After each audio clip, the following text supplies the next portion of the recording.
Hello बच्चों, नमस्कार. Today we are going to talk about Ohm's law, one of the most fundamental law which is extensively used in the electrical circuit. ठीक ना. इसको बहुत अच्छे से पढ़ना आपको. ठीक ना. Ohm's law है क्या? देखिए, Ohm's law का स्टेटमेंट क्या है? It states that the current passing through a conductor, जो करंट पास कर रही है through a conductor is directly proportional to the potential difference, जो current passing through a conductor है is directly proportional to the potential difference across its end provided the temperature and other physical conditions for bracket में लिखा गया mechanical strain हो सकता है, pressure हो सकता है, ह्यूमिडिटी हो सकती है, ये सबको फिजिकल कंडीशन कर रहा है रिमेन अनचेंज्ड. यानी कि अगर हम नॉर्मल कंडीशन पे बात करें, ठीक ना, तो जो करंट है क्या है, इलेक्ट्रिक करंट है is directly proportional to the potential difference applied across the end of the conductor. है ना. कहने का कुल मतलब यही है, जो करंट है is passing through the conductor is directly proportional to potential difference applied across the ends of the conductor at normal condition, यानी normal temperature, pressure, humidity, mechanical strain, ये सब कंडीशन अगर नॉर्मल है तो electric current is directly proportional to the potential difference across the terminals और ends of the conductor. इतना simple है Ohm's law. ठीक है. इसी चीज को यहाँ लिखा गया, electric current is directly proportional to the potential difference. अब प्रोपोर्शनलिटी हटाएंगे तो कोई कांस्टेंट लगाना पड़ेगा. यहाँ जो कांस्टेंट लगता है आई जो आता है बराबर 1/r. क्या लिखते हैं constant? 1/r into potential V. अब अगर आप क्रॉस मल्टीप्लिकेशन कर देते हैं, यहाँ से मिल जाएगा V equal to R I. जो ये आर आया है ये कांस्टेंट है. आर क्या है? कांस्टेंट है. ठीक ना. R is a constant called resistance of the conductor. इसको क्या बोलते हैं? रेजिस्टेंस बोल रहे हैं. किसका? कंडक्टर का. या बोलेंगे इलेक्ट्रिकल रेजिस्टेंस. क्या बोलेंगे? Electrical resistance of the conductor या रेजिस्टेंस ऑफ द कंडक्टर. ठीक ना.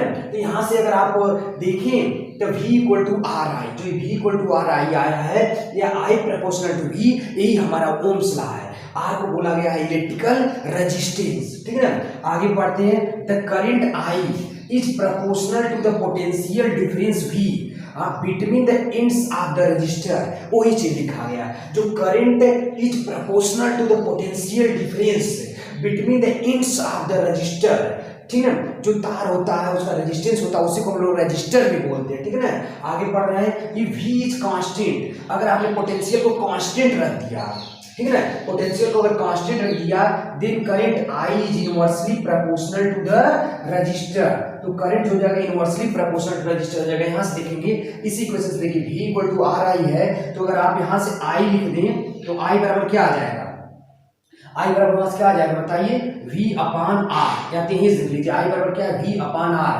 I बराबर क्या है? V upon R. है कि नहीं. अब आप ही सोचिए एक बार कि अगर हमने पोटेंशियल को कांस्टेंट रख दिया, पोटेंशियल कांस्टेंट है, पोटेंशियल नहीं बदल रहा है, ठीक है ना, तो क्या होगा? अगर आप रेजिस्टेंस ज्यादा रखेंगे तो करंट कम आएगा, रेजिस्टेंस और ज्यादा रखेंगे तो करंट और कम आएगा. क्यों? क्योंकि पोटेंशियल कांस्टेंट ये नहीं बदल रहा है. अब रेजिस्टेंस कम करिए तो करंट बढ़ेगा, रेजिस्टेंस और कम करिए तो करंट क्या हो जाएगा? और बढ़ेगा. है ना ये. यानी कि दोनों इनवर्सली प्रोपोर्शनल है. कब? जब पोटेंशियल कांस्टेंट होगा तब. वही चीज लिखा गया, potential is constant then current I is inversely proportional to the resistor. ये हमेशा नहीं होगा.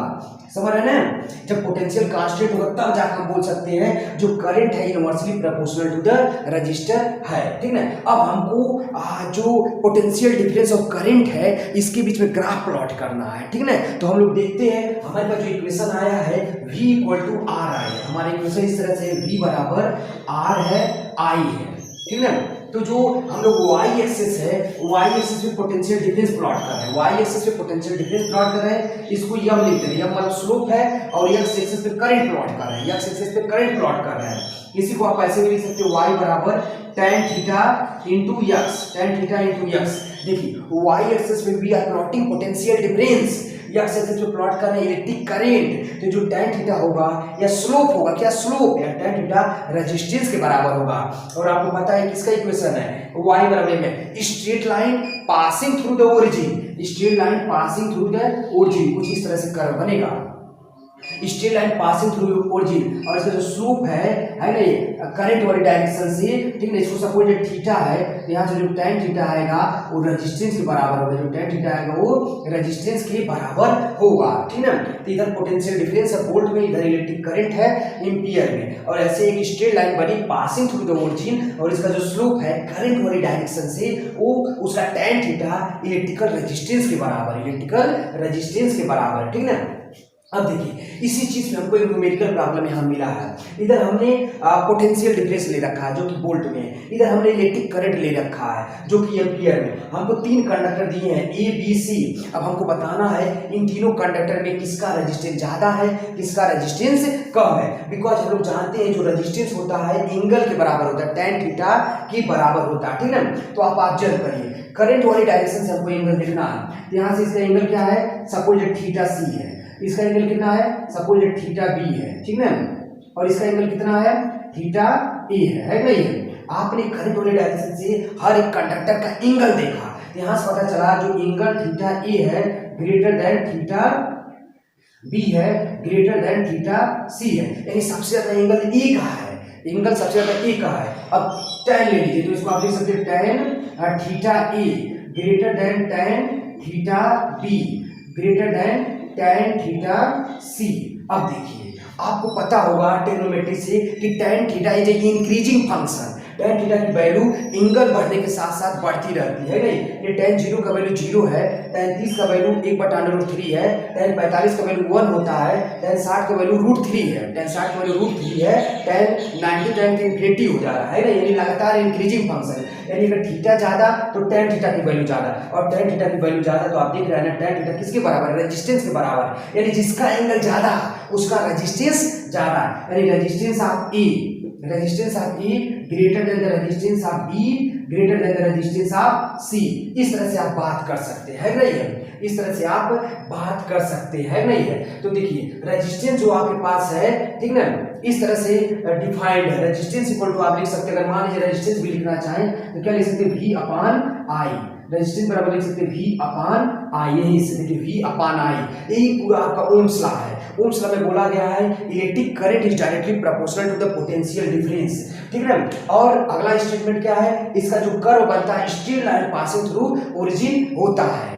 अब हम लोग जा रहे हैं बात करने verification of the Ohm's law का, ठीक है, हमको ओम्स लॉ को वेरीफाई करना है, ठीक है। जो हमने ओम्स लॉ लिखा था V equals to R I, यहाँ से आप अगर R लिख रहे हैं तो हो जाएगा V अपॉन आई, इस चीज को हमको एक्सपेरिमेंटली वेरीफाई करना है, ठीक है ना। तो देखिए इसके लिए हमारा सेटअप तैयार है, इस पर्टिकुलर सेटअप में हमने सबसे पहले एक कंडक्टिंग वायर AB ले रखा है, ठीक ना, एक कंडक्टिंग वायर AB है जिसका रेजिस्टेंस फैक्टर R है, इसके क्रॉस हमने एक वोल्टमीटर जोड़ रखा है, ठीक ना।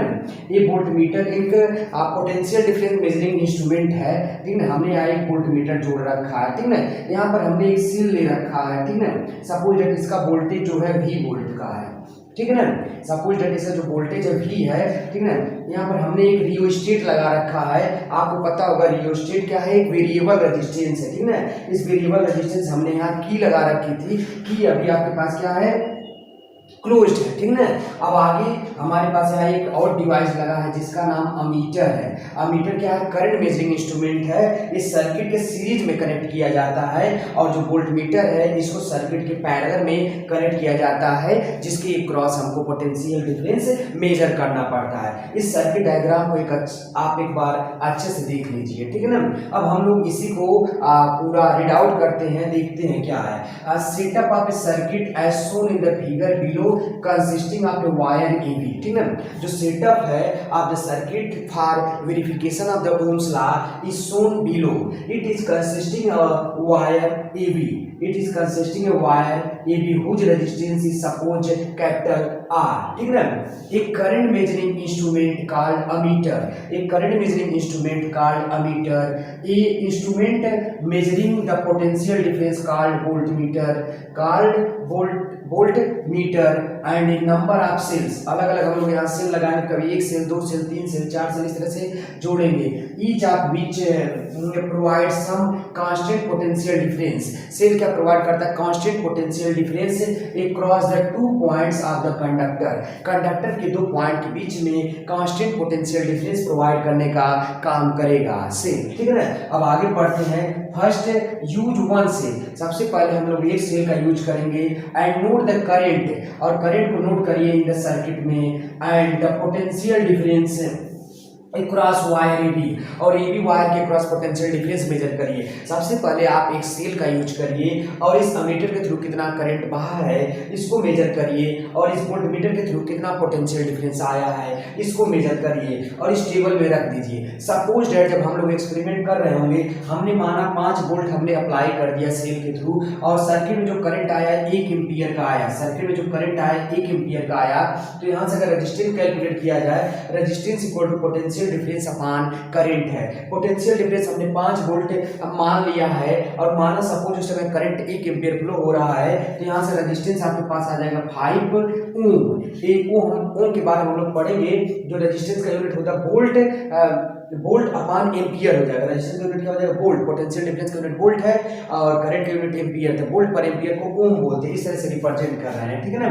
अब सपोज दैट हमने सेल बढ़ा दिया, अभी एक सेल यूज कर रहे थे, एक सेल और लगा दिया, यहाँ पर हमने एक सेल और लगा दिया इसी के सीरीज में, ठीक है ना। अब वोल्टेज हो चुका है मान लीजिए 10 वोल्ट, ठीक है। सेम वोल्टेज का था मान लीजिए 5 वोल्ट 10 वोल्ट हो चुका है, तो हम ऑब्जर्व करेंगे करंट बढ़ के 2 हो जाएगा। ये जो अमीटर था, ठीक है ना, यहाँ से करंट बढ़ के 2 एम्पियर दिखाने लगेगा और रेजिस्टेंस कांस्टेंट ही रहेगा। रेजिस्टेंस तो कांस्टेंट रहेगा 5 ओम। इसी तरह हम एक्सपेरिमेंट करते जा रहे हैं। हमने इसको बढ़ा के 15 वोल्ट कर दिया, एक सेल और लगा दिया, सपोज लगा दिया हमने, एक सेल और लगा दिया, ठीक है ना। तो ये वोल्टेज बढ़ गया, जब वोल्टेज बढ़ गया तो सर्किट में फ्लो होने वाला करंट भी बढ़ गया, ठीक है। इसी के प्रोपोर्शनल में बढ़ेगा। 5 पे था तो 10 पे 2 हुआ तो 15 3 हो जाएगा, सही है। रेजिस्टेंस हमारा 5 ही ओम आएगा। इसी तरह हम और बढ़ाते गए, ठीक है। इसको 20 वोल्ट कर दिया तो 4 हो गया एम्पियर करंट, रेजिस्टेंस तो 5 ही रहा। यहाँ दिख रहा है आप रेजिस्टेंस बार बार इसको हमने 25 कर दिया तो 5 हो गया, ये भी 5 ही ओम रहा। रेजिस्टेंस क्या आ रहा है? कांस्टेंट आ रहा है, ठीक है ना। यानी कि यहाँ से यही क्लियर हो रहा है कि जब जो करंट है is directly proportional to potential difference.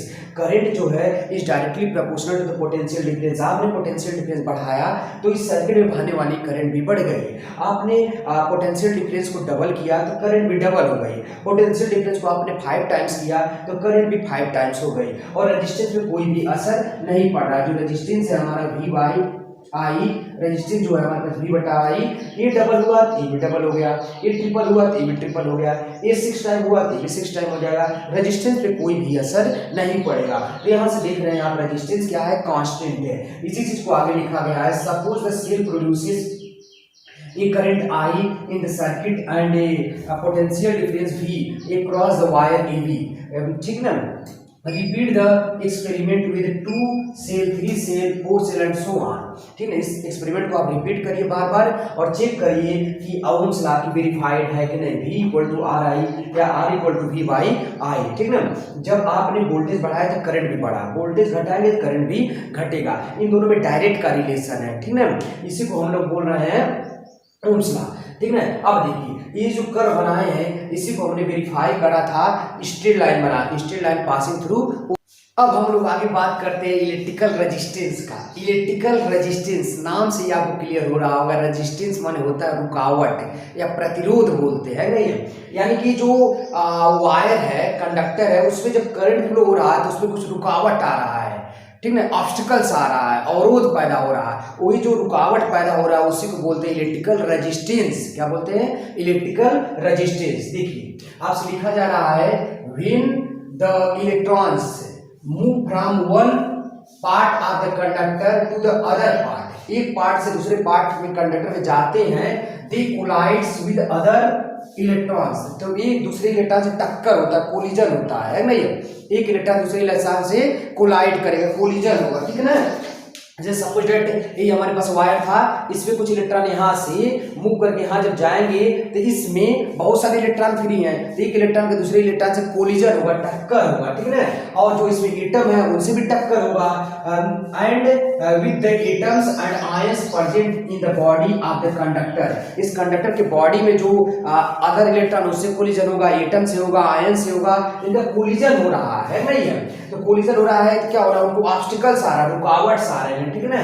Due to the collision, due to this collisions there is some obstacles, ठीक है ना, and opposition to the flow of electrons, electron के फ्लो में क्या आ रहा है, अपोजिशन आ रहा है, अपोज हो रहा है, ठीक है ना, थ्रू द कंडक्टर। जब कंडक्टर में इसमें इलेक्ट्रॉन फ्लो हुआ तो अपोजिशन आया, रुकावट पैदा हुआ, ठीक है ना। ये जो प्रॉपर्टी है रुकावट पैदा होने वाली, इसी को बोलते हैं इलेक्ट्रिकल रेजिस्टेंस, ठीक है ना। The property of the conductor, किसकी प्रॉपर्टी, कंडक्टर की है, ड्यू टू विच, जिसकी वजह से इट अपोजेस, अपोज कर रहा है, the flow of current, current की फ्लो का अपोज कर रहा है, ठीक है ना, through it is called resistance या इलेक्ट्रिकल रेजिस्टेंस, और इसका सिंबल क्या रिप्रेजेंट करने का, कैपिटल आर, ठीक है ना। The property of a conductor, ठीक है, ड्यू टू विच, जिसकी वजह से इट अपोजेस, किसका अपोज करता है, flow of the current, flow of the current, current की फ्लो का अपोज करता है, ठीक है, through it is called resistance, उसी को बोला जा रहा है रेजिस्टेंस या इलेक्ट्रिकल रेजिस्टेंस, ठीक है।